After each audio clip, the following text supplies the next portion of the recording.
जय श्री राम दोस्तों, आज के वीडियो में आपका स्वागत है। आज की वीडियो में हम बात करेंगे शिव पुराण के अनुसार घुश्मेश्वर ज्योतिर्लिंग की उत्पत्ति की कथा के बारे में। जानकारी अच्छी लगे तो लाइक करें, चैनल पे पहली बार आए हैं चैनल को सब्सक्राइब करें। सूत जी बोले कि हे ऋषियों, दक्षिण दिशा में देव नामक एक विशाल अद्भुत पर्वत है। उसके पास ही सुधर्मा नामक ब्राह्मण अपनी पत्नी सुदेहा के साथ रहता था। वह भगवान शिव का परम भक्त था। वह सदा ही वेदों द्वारा बताए गए मार्ग पर चलता था और प्रतिदिन अग्नि से हवन कर्म अतिथि का पूजन एवं शिवजी की आराधना करता था। इस प्रकार पूजन करते हुए उन्हें दोनों पति पत्नी अनेक सत्कर्मों में लिप्त रहते थे। उनकी पत्नी सुदेहा पतिव्रता स्त्री थी। उनकी पत्नी को एक बात का दुख था कि उनकी कोई संतान नहीं थी। इस कारण उनका मन परेशान रहता था। जब भी सुदेहा अपने पति से इस विषय में कहती तो वह उन्हें समझाते हुए कहते कि पुत्र प्राप्ति से क्या लाभ, आजकल रिश्ते नाते स्वार्थी हो गए हैं। परंतु फिर भी वे सदा दुखी रहती थी। एक दिन की बात है, सुदेहा अपनी सखियों के साथ पानी भरने गई थी। वहीं पर उनका परस्पर झगड़ा हो गया और तब उनकी सहेलियों ने उसे बांझ कहकर अपमानित करना शुरू कर दिया। वे बोली कि तू बांझ होकर इतना घमंड क्यों करती है? तेरा सारा धन तो राजा के पास चला जाएगा, क्योंकि तेरा कोई पुत्र है ही नहीं। दुखी मन से सुदेहा घर लौट आई। उसने सारी बातें अपने पति को बताई। उन्होंने अपनी पत्नी को बहुत समझाया, परंतु वह कुछ भी मानने को तैयार नहीं थी। तब उन ब्राह्मण देवताओं ने मन में भगवान शिव का ध्यान रखते हुए दो फूल अग्नि की तरफ उछाले और सुदेहा से एक फूल चुनने के लिए कहा। उनकी पत्नी ने गलत फूल चुन लिया। उन्होंने अपनी पत्नी को समझाया, तुम्हारे भाग्य में पुत्र नहीं है, इसलिए अब अपनी इच्छा त्याग दो, शिवजी के पूजन में लग जाओ। अपने पति सुधर्मा की बातों का सुदेहा पर कोई प्रभाव नहीं पड़ा और वह उनसे इस प्रकार बोली कि हे प्राणनाथ, यदि आपको मेरे गर्भ से पुत्र प्राप्त नहीं हो सकता तो आप दूसरा विवाह कर लीजिए। परंतु सुधर्मा ने विवाह करने से इनकार कर दिया। तब सुदेहा अपनी छोटी बहन घुष्मा को अपने घर ले आई और अपने पति से प्रार्थना करने लगी कि वे उससे विवाह कर लें। सुधर्मा ने उसे समझाते हुए कहा कि यदि मैंने इसे विवाह कर लिया और इसे पुत्र हो भी गया तो तुम दोनों बहनें सौतन बन जाने पर एक दूसरे का विरोध करोगी और मेरे घर में झगड़ा होता रहेगा। तब सुदेहा बोली कि हे प्राणनाथ, भला मैं अपनी बहन का विरोध क्यों करूंगी? आप चिंता त्याग दें और घुष्मा से विवाह कर लें। अपनी पत्नी की प्रार्थना मानकर सुधर्मा ने घुष्मा से विवाह कर लिया। विवाह के पश्चात सुधर्मा ने सुदेहा और घुष्मा से मिलजुल कर रहने एवं आपस में एक दूसरे की बात मानने के लिए कहा। फिर घुष्मा अपने पति सुधर्मा के साथ प्रतिदिन 101 शिव पार्थिव लिंगों का षोडशोपचार करके पूजन करके तालाब में उनका विसर्जन कर देती।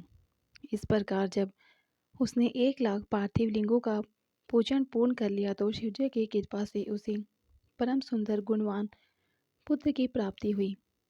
पुत्र पाकर के घुष्मा और सुधर्मा बहुत प्रसन्न हुए, परंतु सुदेहा को अपनी बहन से जलन होने लगी। सुदेहा अपनी छोटी बहन घुष्मा से बहुत ईर्ष्या करती थी। उसके पुत्र के प्रति भी उसका बुरा व्यवहार था। धीरे धीरे घुष्मा का पुत्र बड़ा हो गया। उसे विवाह योग्य जानकर ब्राह्मण सुधर्मा ने उसका विवाह एक योग्य कन्या से करा दिया। इससे सुदेहा की ईर्ष्या और बढ़ गई और उसने निश्चय किया कि जब तक घुष्मा के पुत्र की मृत्यु न होगी तब तक मेरा दुख कम नहीं होगा। अपनी खोई प्रतिष्ठा और घुष्मा को सबक सिखाने का निश्चय सुदेहा ने कर लिया। एक रात सब प्राणियों के सो जाने पर जब सुदेहा ने घुष्मा के सोते हुए पुत्र की हत्या कर दी, फिर उसके छोटे छोटे टुकड़े करके उसी तालाब में बहा आई जहाँ घुष्मा प्रतिदिन शिव पार्थिव लिंगों का पूजन के उपरांत विसर्जन करती थी। घर आकर के सुदेहा आराम से सो गई और प्रातःकाल उठ कर के सुधर्मा भगवान शिव का पूजन करने के लिए चले गए। सुदेहा और गुष्मा भी अपने अपने कामों में लग गई। जब गुष्मा की पुत्र वधु ने अपने पति की चारपाई पर खून और शरीर के अंगों के टुकड़े देखे तो वह अत्यंत व्याकुल हो गई। उसने अपनी सास को सूचित किया। वहाँ का दृश्य देखकर वह फौरन समझ गई कि किसी ने उसके पुत्र की हत्या कर दी है। यह जानकर कुष्मा जोर जोर से रोने लगी। सुदेहा भी उनकी देखा देखी में आंसू बहाने लगी, परंतु मन में वह अपने शोध के दुख से बहुत प्रसन्न थी। कुछ देर पश्चात सुधर्मा शिवजी के पूजन से वापस घर लौटे तो उन्हें सारी बातें पता चली। सुधर्मा कुष्मा से बोले कि हे देवी, इस तरह से रोना छोड़ दो, अपने दुख को दूर करके अपना कार्य पूर्ण करो। भगवान शिव ने ही हमें पुत्र दिया था और वही उसकी रक्षा करेंगे, इसलिए तुम रोना छोड़ो और अपना नित्य कर्म करो। तब पति की आज्ञा मानकर देवी कुष्मा ने शिवजी के पार्थिव लिंगों का पूजन किया और उन्हें बहाने के लिए तालाब पर गई। तब लिंगों का विसर्जन करने के उपरांत वह मुड़ी तो उसे अपना पुत्र वहीं तालाब के किनारे खड़ा मिला।